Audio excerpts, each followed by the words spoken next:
విశ్వాసం ముంచరైరి. ప్రభువా, మా వర్తమానము నమ్మినవాడెవడు? ప్రభువు యొక్క బాహువు ఎవనికి బయలుపరచబడెను అని ప్రవక్త అయిన యేషయా చెప్పిన వాక్యము నెరవేరునట్లు ఇది జరిగెను. అందుచేత వారు నమ్మలేకపోయిరి.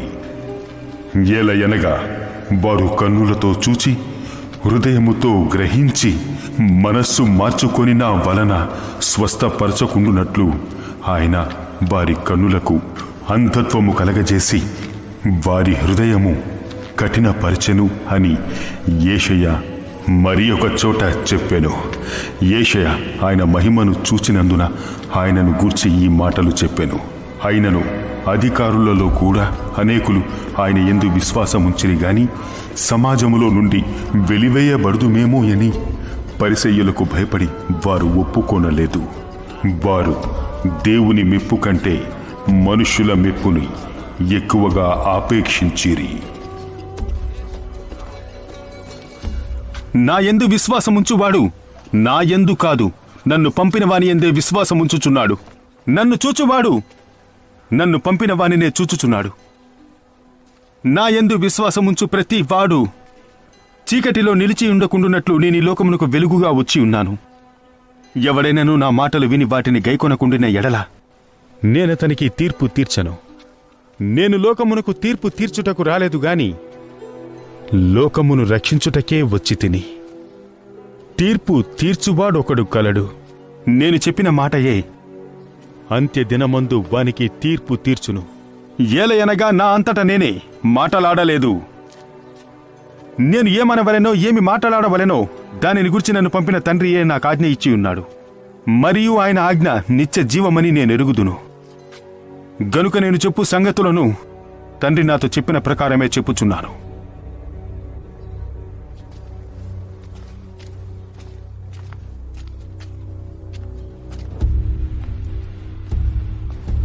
ఇతనిని కనిపెడుతూనే ఉండవలెను.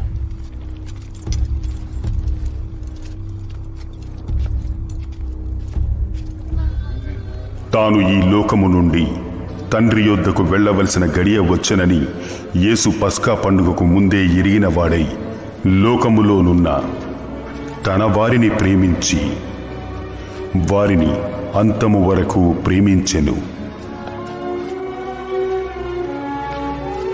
వారు భోజనము చేయిచుండగా ఆయనను అప్పగించవలెనని సీమోను కుమారుడగు ఇస్కరియోతు యూదా హృదయములో అపవాది ఇంతకు ముందు ఆలోచన పుట్టించియుండెను గనుక తండ్రి తన చేతికి సమస్తము అప్పగించెననియు తాను దేవుని యొద్ద నుండి బయలుదేరి వచ్చెననియు దేవుని యొద్దకు వెళ్లవలసి ఉన్నదనియు యేసు ఎరిగి భోజన పంక్తిలో నుండి లేచి తన పై వస్త్రము అవతల పెట్టివేసి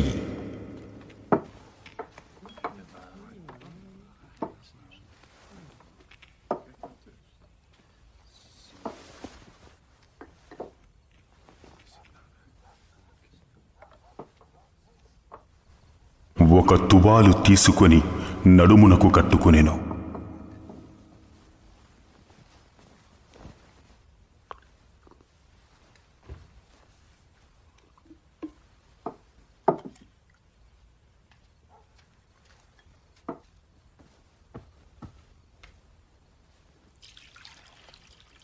అంతటా పళ్ళెములో నీళ్లు పోసి శిష్యుల పాదములు కడుగుటకును తాను కట్టుకునియున్న తువాలుతో తుడుచుకుంటుకును మొదలుపెట్టెను.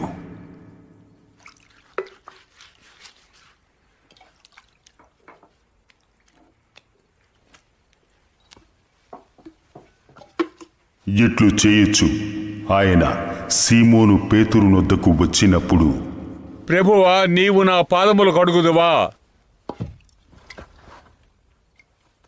నేను చేయుచున్నది ఇప్పుడు నీకు తెలియదు గాని ఇక మీదట తెలుసుకుందువు. నీవెన్నడు నా పాదములు కడుగురాదు. నేను నిన్ను కడుగని ఎడల నాతో నీకు పాలు లేదు.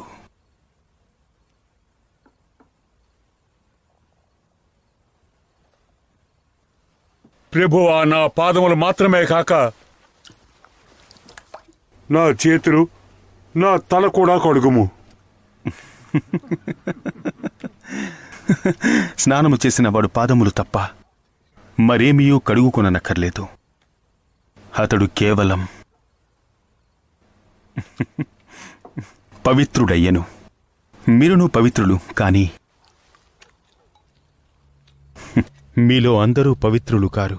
తన్ను అప్పగించు వారిని ఎరిగను గనుక మీలో అందరూ పవిత్రులు కారని ఆయన చెప్పాను.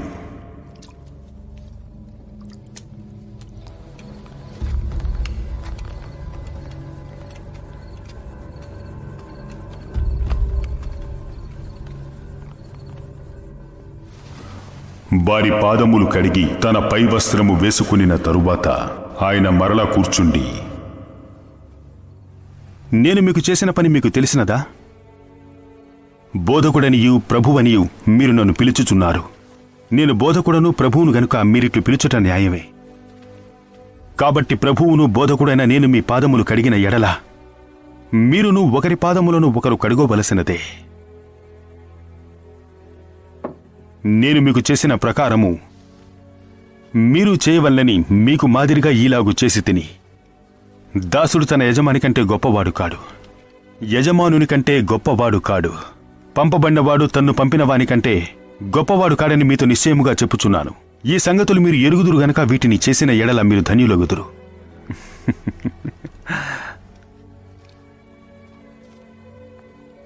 మిమ్మునందరినీ గురించి నేను చెప్పలేదు. నేను ఏర్పరచుకునేవాణ్ణి ఎరుగుదును. గాని నాతో కూడా భోజనము చేయవాడు నాకు విరోధముగా తన మడమ ఎత్తెను అను లేఖనము నెరవేర్చుటకై ఇలాగూ జరుగును. జరిగినప్పుడు నేనే ఆయనని మీరు నమ్మునట్లు అది జరగక మునిపే మీతో చెప్పుచున్నాను. నేనెవని పంపుదునో వాని చేర్చుకునివాడు నన్ను చేర్చుకునివాడగును. నన్ను చేర్చుకునివాడు నన్ను పంపిన వానిని చేర్చుకునివాడగునని మీతో నిశ్చయము చెప్పుచున్నాను.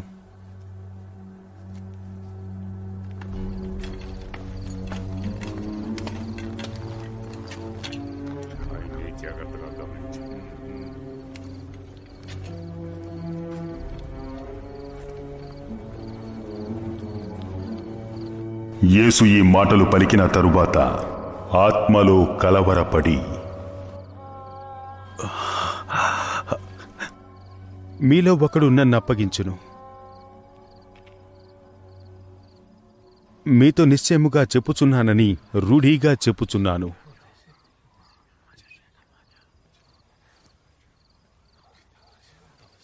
ఆయన ఎవరి గూర్చి ఇలాగు చెప్పెనో అని శిష్యులు సందేహపడుచు ఒకరి తట్టు ఒకరు చూచుకొనుచుండగా ఆయన శిష్యులలో యేసును ప్రేమించిన ఒకడు యేసు రొమ్మున ఆనుకొనుచుండెను. సీమోను పేతురు అతనికి సైగ చేసెను. ఎవరి గురించి ఆయన చెప్పునో అది తమకు చెప్పమని. అతడు యేసు రొమ్మున ఆనుకొనెను. ప్రభువా, వాడెవడని?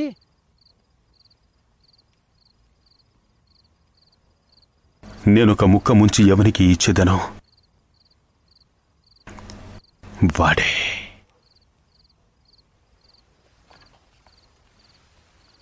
ఒక ముక్కను ముంచి సీమోను కుమారుడగు ఇస్కరియోతు యూదాకిచ్చెను. వాడు ఆ ముక్క పుచ్చుకొనగానే సాతాను వానిలోకి ప్రవేశించెను. నీవు చేయుచున్నది త్వరగా చెయ్యుము. ఆయన ఎందు నిమిత్తము అతనితో అలాగు చెప్పెనో అది భోజనమునకు కూర్చుండిన వారిలో ఎవనికీ తెలియలేదు. డబ్బు సంచి యూదా యొద్ద ఉండెను కనుక పండుగకు తమకు కావలసిన వాటిని కొనుమని అయినను బీదలకేమైనా ఇమ్మని అయినను యేసు వానితో చెప్పినట్టు కొందరనుకొనిది.